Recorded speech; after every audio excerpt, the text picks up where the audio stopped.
Hello दोस्तों, नमस्कार। मैं हूं अविनाश कुमार और हमारे YouTube channel AP psychology classes में स्वागत है। और आज मैं आप सभी के लिए साइकोलॉजी का ऑब्जेक्टिव क्वेश्चन लेकर आया हूं, जो आपके 12th के एग्ज़ाम के लिए काफ़ी फ़ायदेमंद हो सकता है।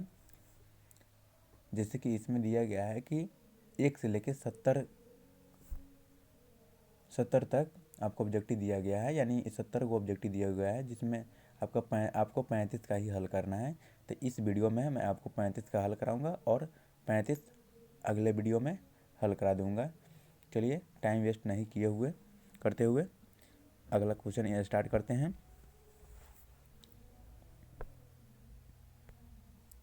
क्वेश्चन है, निम्नलिखित में से कौन एक व्यक्ति का शील गुण है?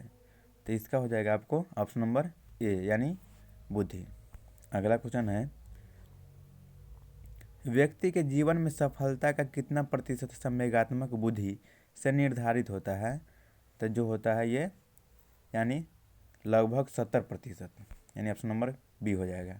अगला है, जिस बच्चे की बुद्धि लब्धि 35 से 49 होती है उसे किस श्रेणी में रखा जाता है?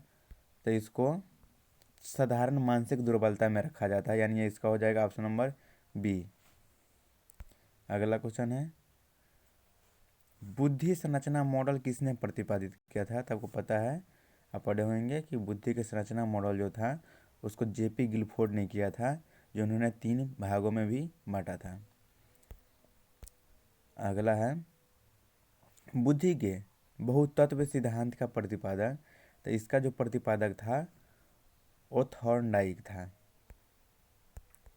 थॉर्नडाइक था। इसमें ऑप्शन आपको नहीं दिया गया है, लेकिन इसका करेक्ट आंसर थॉर्नडाइक ही होगा। चलिए अगला क्वेश्चन है, समूह खंड सिद्धांत का प्रतिपादन किसने किया था? तो इसका भी जैसे कि है, थॉमसन ने किया था।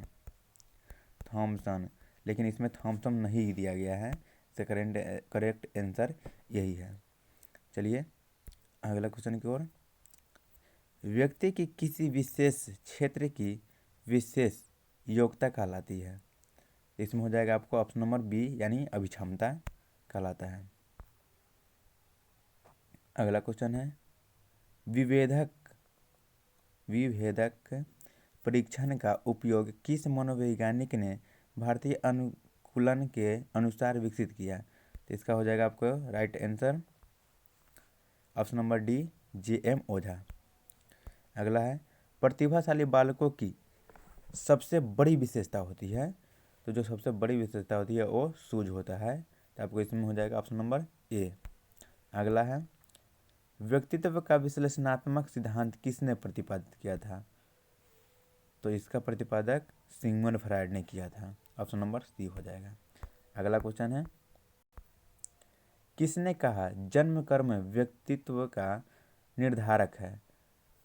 तो इसको जैसे कि है ना, एडलर ने भी कहा है, लेकिन सर्वप्रथम जो कहा था, यानी जो सर्वप्रथम कहा था वो जैसे कि अल्पोर्ट ने कहा था।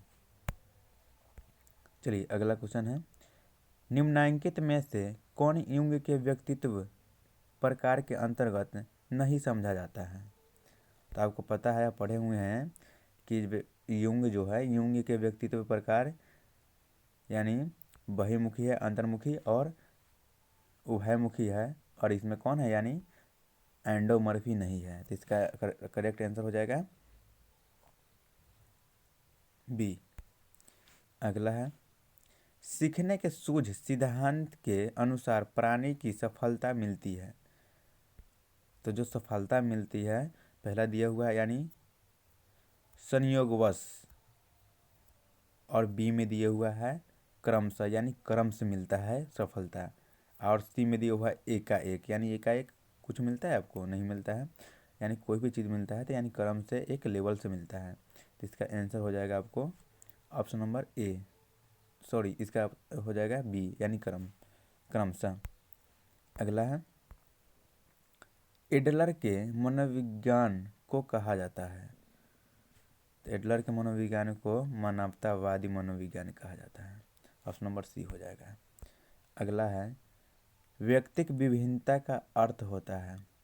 तो व्यक्ति विभिन्नता का अर्थ इसमें ए में दिया हुआ है व्यक्तियों की विशेषताओं में अंतर, बी में दिया हुआ है व्यक्तियों के व्यवहार पैटर्न में विभिन्नता। यानी इसमें से आपको दोनों हो जाएगा, तो इसका आंसर करेक्ट होगा ऑप्शन नंबर सी। अगला क्वेश्चन है, निम्नलिखित में से कौन वास्तविकता का नियम से निर्देशित होता है? इसमें हो जाएगा आपको ऑप्शन नंबर सी यानी अ। अगला है, फ्रायड के अनुसार मन के आक्रात्मक मॉडल है, तो इसमें आक्रात्मक मॉडल हो जाएगा आपको चेतन। अगर वही यहाँ पर गत्यात्मक रहता तो गत्यात्मक यानी अहम है, उपाहम है, पराहम है, ये सब आपको जैसे कि गत्यात्मक में है। उसका भी प्रतिपादक जैसे कि सिगमंड फ्रायड ने ही किया था। और जो आक्रात्मक मॉडल था, आक्रात्मक मॉडल में जैसे कि 3 भागों में इसको भी बांटा गया है। जो पहला होता है जैसे चेतन, पहला चेतन है, उसके बाद अचेतन है, उसके बाद अर्चेतन है। चलिए अगले प्रश्न की ओर। अगला क्वेश्चन है, पीएफ अध्ययन को किसने विकसित किया? तो इसका आंसर आपको राइट हो जाएगा ऑप्शन नंबर ए, रोजेन जीवग ने। अगला है, टीएटी को किसने विकसित किया? तो टीएटी को विकसित मॉर्गन एवं मॉर्वे ने किया था। अगला है, ईड आधारित है, तो ईड यानी आप पढ़े होंगे कि जैसे कि जो मन के गत्यात्मक मॉडल था सिगमंड फ्रायड का, उन्होंने बताया था ईड, ईगो, सुपर ईगो। तो वही ईड है। तो आपको पता है कि जो ईड होता है ये शैशव अवस्था से ही बच्चे में दिखने लगता है, जो सुख के पक्ष में कार्य करता है। तो इसमें यहाँ पर ऑप्शन सी में आपको दिया हुआ है सुखेप्सा के सिद्धांत, यानी इसका राइट आंसर हो जाएगा सुखेप्सा के सिद्धांत यानी ऑप्शन नंबर सी। अगला है, टाइप ए एवं टाइप बी के व्यक्तित्व का प्रतिपादन किसने किया था? तो इसको फ्रीडमैन ने किया था। अगर यहीं पर आपसे पूछता है कि टाइप सी का प्रतिपादन किसने किया था, तो मॉरिस ने किया था। याद रखिएगा, ये भी आपके एग्जाम में आ सकता है। चलिए अगले प्रश्न की ओर। किसने व्यक्ति को पूर्ण रूपन से कार्यशील व्यक्ति माना? तो इसमें आपको हो जाएगा ऑप्शन नंबर ए यानी कार्ल रोजर्स ने माना था।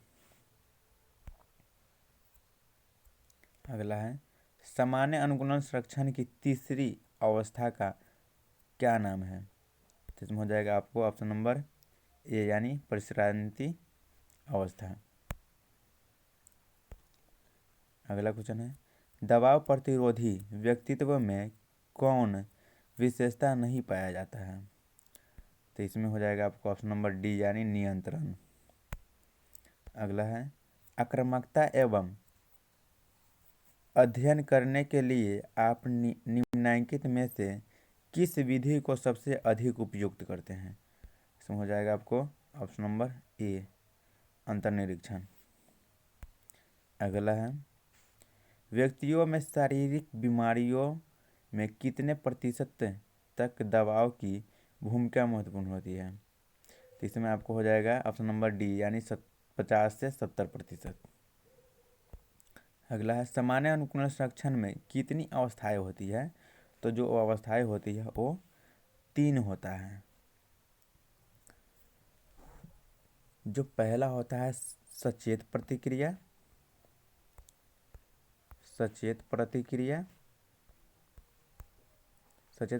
और दूसरा का होता है प्रतिरोध चरण,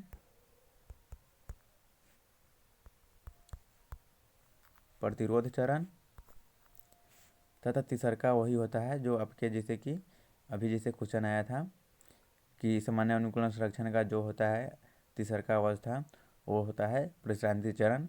अर्थात इसे जो सामान्य अनुकूलन संरक्षण है इसका जैसे कि दूसरा नाम यानी GAS के नाम से भी जाना जाता है। आप इनको भी याद रखिएगा क्योंकि आपके एग्जाम में ये भी पूछा जा सकता है, ये भी पूछ सकता है। चलिए अगले प्रश्न की ओर। लक्ष्य प्राप्ति में बाधा और आवश्यकताओं एवं अभिप्रेरकों के अवरोध होने से क्या उत्पन्न होता है? तो इसमें है आपको द्वंद्व उत्पन्न होता है, यानी यहाँ पर दो बात आ जा रही है। इस कारण आपको पता है कि दो उलझनों के बीच उलझ जाना ही द्वंद्व कहलाता है। चलिए अगला क्वेश्चन की ओर। कौन सी क्रिया जीवन शैली में व्यापक रूप से लोकप्रिय अनुमोदन प्राप्ति करने जैसा परिवर्तन लाती है? तो इसका हो जाएगा आपको ऑप्शन नंबर सी, यानी व्यायाम।